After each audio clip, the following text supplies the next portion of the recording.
محمد النبی الأمی العربی القرشی الہاشمی الابطحی المکی المدنی التحامی الشاہد المشہود الولی المقرب اما بعد فاعوذ باللہ من الشیطان الرجیم بسم اللہ الرحمن الرحیم قال اللہ تبارک و تعالی فی القرآن المجید والفرقان الحمید ورفعنا لک ذکرک صدق اللہ مولانا العظیم۔ اے حبیب خدا میرے پیارے نبی، اے حبیب خدا میرے پیارے نبی، بے قصوں کا سہارا تیرا نام ہے، کیوں نہ دنیا فدا ہو تیرے نام پر، جب خدا کو بھی پیارا تیرا نام ہے۔ یہ زمین آسمان، یہ مکان لا مکان، یہ زمین آسمان، نعرہ تکبیر، نعرہ رسالت، نعرہ رسالت، نعرہ رسالت، الاسلام، الاسلام، الاسلام۔ پاکستان سے تشریف لائے عظیم عالم دین حضرت علامہ مولانا مفتی محمد اقبال صاحب تشریف لائے، ہم آپ کو خوش آمدید کہتے ہیں۔ سب زیادہ پیر سید پیر حسین شاہ صاحب تشریف لائے، ان کو بھی خوش آمدید۔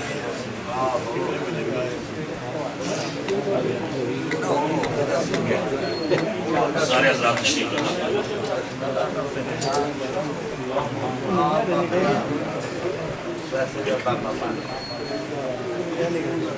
بڑی دنیا نکل رہی ہے۔ اے حبیب خدا میرے پیارے نبی، بے قصوں کا سہارا تیرا نام ہے، کیوں نہ دنیا فدا ہو تیرے نام پر، جب خدا کو بھی پیارا تیرا نام ہے۔ یہ زمین آسمان، یہ مکان لا مکان، تیرے دم سے ہے روشن یہ سارا جہاں۔ عرش کی رونقیں، فرش کی محفلیں، دو جہاں کا نظارہ تیرا نام ہے۔ روز محشر کوئی بھی نہ حامی ملا، ایک سہارا تیرا نام نامی ملا۔ اس گھڑی جو مصیبت میں کام آئے گا، رحمتوں کا اشارہ تیرا نام ہے۔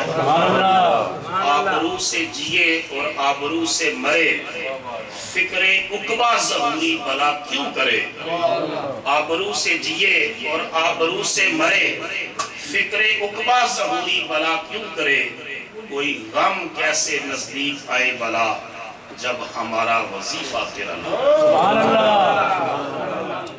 اللہ جل مجدہ کی حمد و ثنا اور سلطان حسینان عالم صلی اللہ تعالیٰ علیہ وآلہ وسلم کی بارگاہ کریمانہ میں عقیدتوں، محبتوں، چاہتوں کا خراج پیش کرنے کے بعد زینت محفل فخر السادات حضرت صاحبزادہ علامہ پیر سید علی رضا بخاری صاحب، فخر السادات صاحبزادہ پیر سید میر حسین شاہ صاحب، فخر السادات صاحبزادہ پیر سید صفدر حسین شاہ صاحب، عظیم عالم دین حق کل اثر حضرت علامہ مولانا مفتی محمد اقبال چشتی صاحب، اور ہمارے عظیم عالم دین حضرت علامہ مولانا قاری غلام رسول قادری صاحب، زینت الحفاظ والقراء استاد الحفاظ قاری محمد یونس قادری صاحب، گرامی مرتبت محترم میاں غلام حیدر صاحب، گرامی مرتبت محترم صوفی مشتاق نقشبندی صاحب، دیگر واجب الاحترام بزرگوں، دوستوں، عزیز ساتھیوں، ہمیشہ کی طرح محبت اور شوق کے ساتھ اس طیبہ اسلامی سینٹر کے اندر اس محفل کے سجانے پر میں محترم قاری محمد یونس قادری صاحب، چودھری پرویز اشرف صاحب، چودھری یزر صاحب، ان کے پورے جو ٹیم ہے ان سب کو مبارکباد پیش کرتا ہوں اور دعا کرتا ہوں اللہ اس بزم کو ہم سب کی بخشش کا ذریعہ بنائے۔ آمین۔ بہت سے خطابات آپ نے سنے بھی ہیں اور ابھی سنے گے بھی، مختصر وقت کے لیے میں نے آپ کی یہ سب نے معروضات پیش کرنی ہیں کہ جو نبی پتھر مارنے والوں کو دعائیں دیتا ہے وہ میلاد پڑھنے والوں پر کتنا کرم کرتا ہے۔ جن کے پاس آقا کریم علیہ السلام دعوت حق لے کر گئے ہیں اور انہوں نے انگریزوں سے حضور کا استقبال کیا ہے اور حضور کے جسم مبارک سے خون مبارک بھی نکلا ہے، پہاڑوں کا فرشتہ آیا ہے کہ اے اللہ کے محبوب مجھے اجازت دے میں طائف کی اس بستی کو ان پہاڑیوں کے درمیان پیس کر دیتا ہوں۔ فرمایا کہ میں دنیا میں انتقام لینے کے لیے نہیں آیا، اللہ نے مجھے وما ارسلناک الا رحمت للعالمین کا تاج عطا فرمایا۔ میں دعا مانگتا ہوں اللہ ان کی نسلوں میں میرے دین کے خادم پیدا فرمائے۔ چنانچہ میں عرض یہ کر رہا ہوں کہ جو نبی پتھر مارنے والوں کو دعائیں دیتا ہے وہ اپنا ذکر کرنے والوں، وہ محفلیں سجانے والوں، وہ نعتیں پڑھنے والوں، وہ میلاد کرنے والوں، وہ شہر مدینہ کا تذکرہ کرنے والوں، وہ زلف رسول کے قصیدے پڑھنے والوں پر کتنا کرم فرماتا ہوگا۔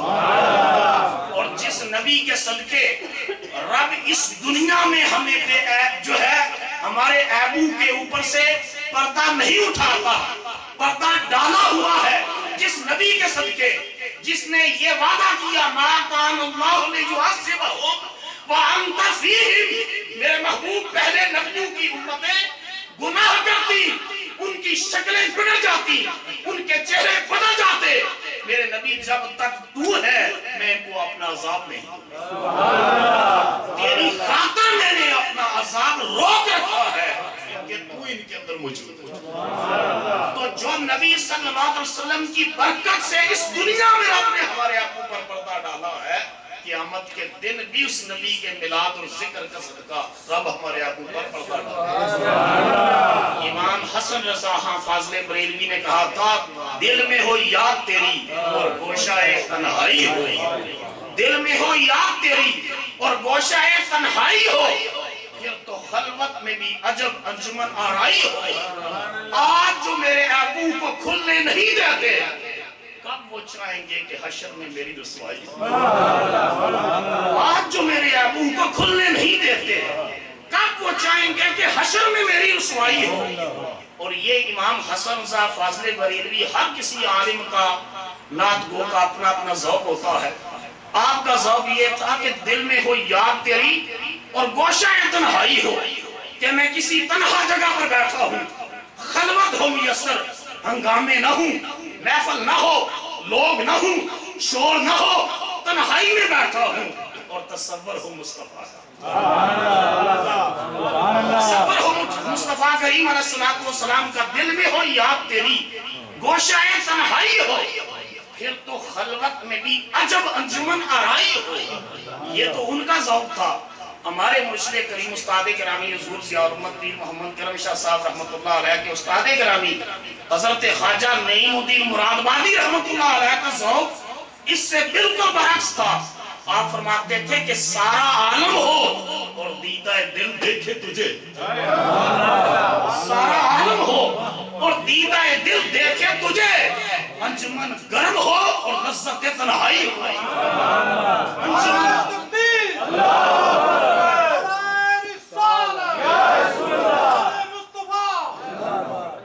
انجمن سارا عالم ہو اور دیدہ دل دیکھے تجھے، انجمن گرم ہو اور لذت تنہائی ہو، کہ میں مجمع میں بیٹھا ہوتا ہوں نگاہ مصطفیٰ کی طرف لگی رہتی۔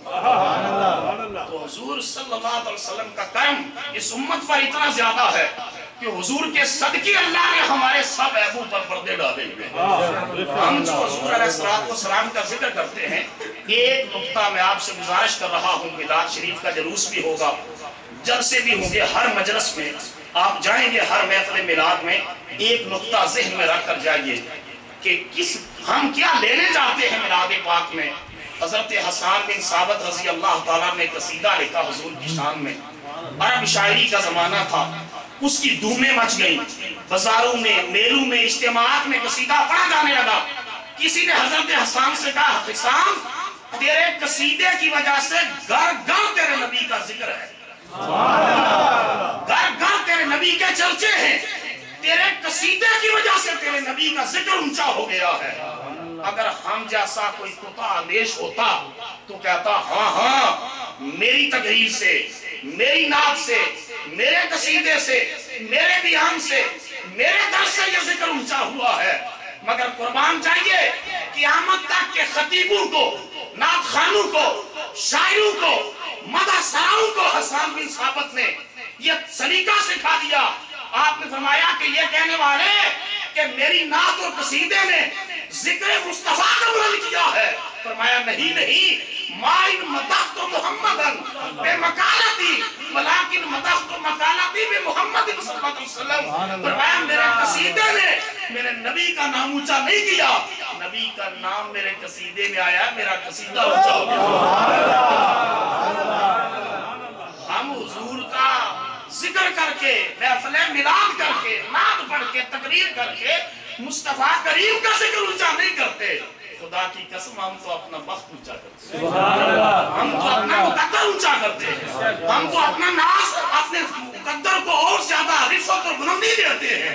جہاں تک حضور کے ذکر کا تعلق ہے، حضور کا رب اعلان کر رہا ہے وَرَفَعْنَا لَكَ۔ میرے محبوب اگر کوئی بھی تیرا ذکر نہ کرے تو اس میں کمی نہیں آتی، کیونکہ عرشوں کا مالک رب تیرا ذکر کرتا ہے۔ فرش والے، اعلیٰ حضرت نے کہا فرش والے تیری شوکت کا علو کیا جانے، خسرواش میں ہوتا ہے پھریرا تیرا۔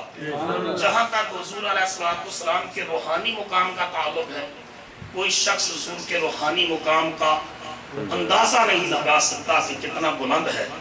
حضور علیہ السلام نے صوم وصال رکھے، continuously fasting without breaking our fast 24 hours, sometimes 36 hours, sometimes 48 hours continuously۔ صحابہ کرام نے بھی حضور کو فالو کرنا شروع کیا، رنگ زرد پڑ گئے، جسم کمزور ہو گئے۔ حضور نے کیفیت پوچھی کیا ہوا؟ کہا ہم بھی صوم وصال رکھتے ہیں لگاتار روزے۔ حضور نے فرمایا کیوں رکھتے ہو؟ کہ یا رسول اللہ آپ بھی تو رکھتے ہیں۔ فرمایا ایکم مثلی، تم میں محمد کی مثل کون ہو سکتا ہے؟ فرمایا تم میرا مقابلہ اس میں کیسے کر سکتے ہو اس روحانیت میں؟ ابھی تو اندہ ربی، میں محمد کا رات اپنے رب کے پاس گزارتا ہوں۔ یتیمنی و یسقینی، میرا رب مجھ کو کھلاتا بھی ہے، میرا رب مجھ کو پلاتا بھی ہے۔ اس لیے اس روحانی پرواز کا مقابلہ کوئی نہیں کر سکتا جو پرواز اللہ نے مصطفیٰ کو عطا فرمائی۔ حضور کا جو نبوت کا مقام ہے اس کا بھی کوئی جائزہ نہیں لے سکتا، کوئی ادراک نہیں کر سکتا، کیونکہ مقام کا پتہ چلتا ہے یا تو کوئی بڑا آدمی ہو یا کم از کم برابر کا ہو۔ حضور سے بڑا تو برقرار رہا، حضور کے برابر کا بھی نبی کا انعام میں کوئی نہیں آیا۔ اللہ صلی اللہ نے کہا خلق سے اولیاء اور اولیاء سے رسول، رسولوں سے اعلیٰ، اچھا بولو رسولوں سے اعلیٰ۔ اللہ حضرت نے تو یہاں تک کہا اب تو یوسف بھی ان کی غلامی میں، اب تو یوسف بھی ان کی غلامی میں ہے۔ تو زلیخا نہ دیکھا، تو زلیخا نہ دیکھا ہمارا نبی۔ اب ہم صرف اتنا ہی کہہ سکتے ہیں یا صاحب الجمال و یا سید البشر من وجہک المنیر لقد نور القمر لا يمكن الصناع كما كان حقه بعد خدا بزرگ تو ہی قصہ مختصر۔ مگر جو ایک انسان کامل اور انسان مرتضی کا مقام ہے اس کی ایک بالکل چھوٹی سی مثال دے کر بات ختم کرتا ہوں۔ جب رسول اللہ صلی اللہ علیہ وسلم نے خط لکھے بادشاہوں کو اپنی دعوت حق اور دعوت اسلام دینے کے لیے، تو عرب کا ایک قبیلہ تھا بنو حنیفہ، ان کا ایک سردار تھا سمامہ بن اسال۔ حضور نے اس کو بھی خط لکھا۔ اس نے نہ صرف یہ کہ حضور کے خط کی پرواہ نہیں کی بلکہ ایک موقع ملا تو حضور کے کچھ صحابہ کو اس نے قتل بھی کر دیا۔ اب رسول اللہ صلی اللہ علیہ وسلم تک یہ پیغام موجود تھا کہ اس نے میری دعوت کو بھی قبول نہیں کیا اور میرے صحابہ کو بھی قتل کر دیا۔ چنانچہ یہ اپنے زمانہ جاہلیت کے دستور کے مطابق حج کرنے کے لیے مکہ مکرمہ کی طرف جاتا ہے، اور یہ اتنا اکنومیکلی سٹرانگ آدمی تھا کہ اہل مکہ کو یہ اناج دانہ وغیرہ پرووائڈ کرتا تھا۔ اب یہ اسلامک اسٹیٹ کی حدود کے اندر سے گزرتا جا رہا ہے۔ محمد بن مسلمہ ایک صحابی ہے، ان کی قیادت میں ایک سریہ تھا، وہ واپس آ رہے تھے، انہوں نے اس کو اریسٹ کر دیا۔ اس کے ساتھ صرف جو ہے مختصر سے لوگ سے تھوڑا سا قافلہ تھا، اریسٹ کر لیا، حضور کی بارگاہ میں پیش کیا۔ حضور نے فرمایا جانتے ہو یہ جو قیدی لائے ہو یہ کون ہے؟ انہوں نے کہا اللہ اس کا رسول جانتا ہے، ہم نے تو دیکھا کہ یہ دشمن ہے، ہماری زمین سے گزر رہا ہے، ہم نے اریسٹ کر لیا۔ حضور نے فرمایا یہ بنو حنیفہ کا سردار ہے ثمامہ بن اساد، اب یہ سردار ہے اپنی قوم کا۔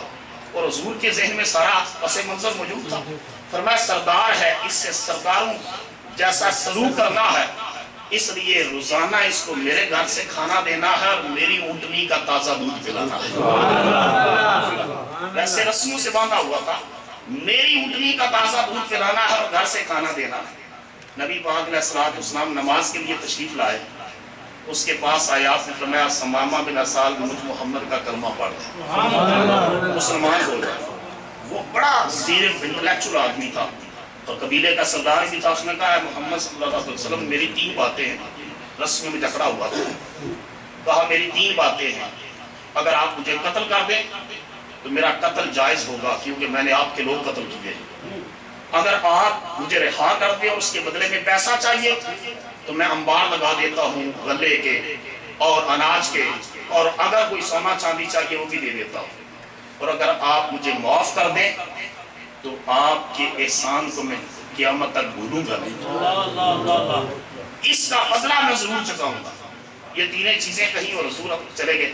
دوسرے دن حضور پھر تشریف لائے، پھر پوچھا، اس نے یہی شرطیں پیش کی۔ تیسرے دن پھر پوچھا اور کہا کلمہ پڑھ لیا، اس نے یہی شرطیں پیش کی۔ میرے نبی نے فرمایا اس کی رسیاں کھول دو، اس کی رسیاں کھول دو، اس کو آزاد کر دو۔